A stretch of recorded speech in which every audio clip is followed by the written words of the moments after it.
Hi students, welcome to our class 4th. Today our topic is Unit 5 Helen Keller. बेटा एक true story है Helen Keller जिनका नाम है, इनके बारे में हम आज जानेंगे. Let's start our story. It was the summer of 1880s.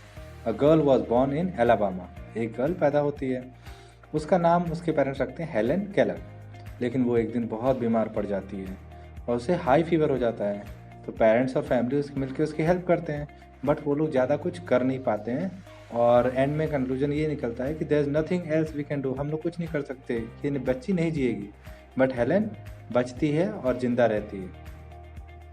लेकिन आगे चल के पता चलता है उसे कुछ प्रॉब्लम है. वो दिन भर रोती रहती है, थोड़ा परेशान रहती है.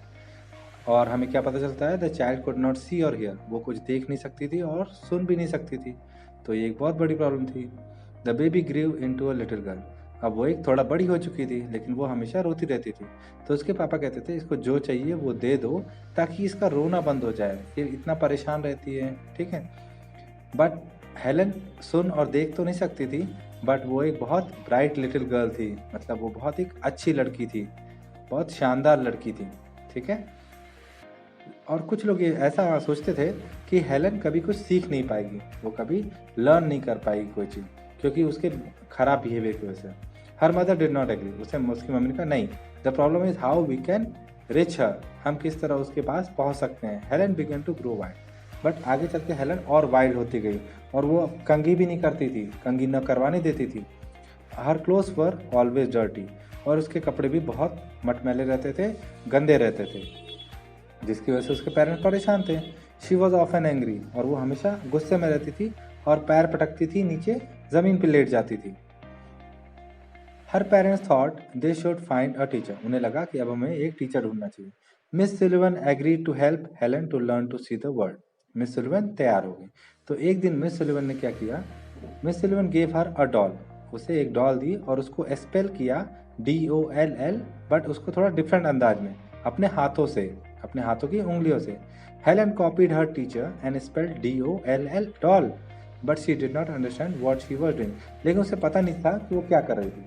हेलन मिस सिल्वन को पसंद करती थी, बट लेकिन वो स्ट्रिक्ट तो थी, बट थोड़ी सी काइंड भी थी, अच्छी थी वो. She spelled a lot of words for Helen.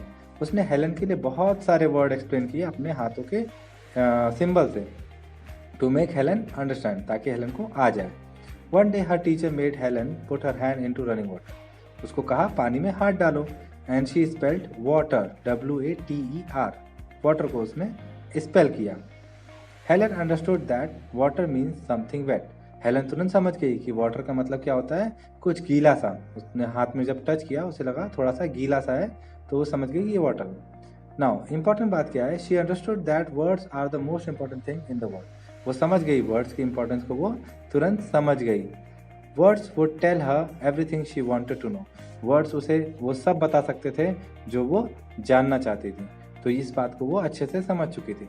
Now the moral of the story. हमने क्या सीखा इस स्टोरी से बेटा, चलिए हम जानते हैं. Things we can learn from Helen Keller. Helen Keller से हम कुछ बातें जरूर सीखना चाहेंगे. Despite being blind as well as deaf. ना वो देख सकती थी, ना वो सुन सकती थी. She learn to communicate. उन्होंने कम्युनिकेट करना सीखा. And lived a life devoted to helping other. और उन्होंने ऐसी लाइफ जी जो दूसरों के लिए जी. Her faith, determination and spirit help her to accomplish far more than many people expected. और उसने सबके एक्सपेक्टेशन से ज़्यादा काम किया. In fact she won the admiration of famous figure. और बल्कि जो फेमस लोगों थे उन्होंने हेलन केलर की तारीफ भी की कि उन्होंने इस एज में इस तरह से बहुत अच्छा अपने आप को डेवलप किया. तो ये कुछ बातें थी जो हमें इनसे सीखनी चाहिए. Things we should learn from the story. और हमें क्या चीज़ सीखना चाहिए स्टोरी से, नथिंग इज इम्पॉसिबल. कुछ भी इम्पॉसिबल है क्या. वो डेफ थी और देख भी नहीं सकती थी. We can do anything we want to do if we stick to it long enough. अगर हम लंबे समय तक किसी चीज़ को करेंगे तो वो चीज़ें हमें आ जाएंगी. Focus on the positive. और हमें हमेशा पॉजिटिव रहना चाहिए. I hope you have enjoyed. Thanks for watching. Bye bye.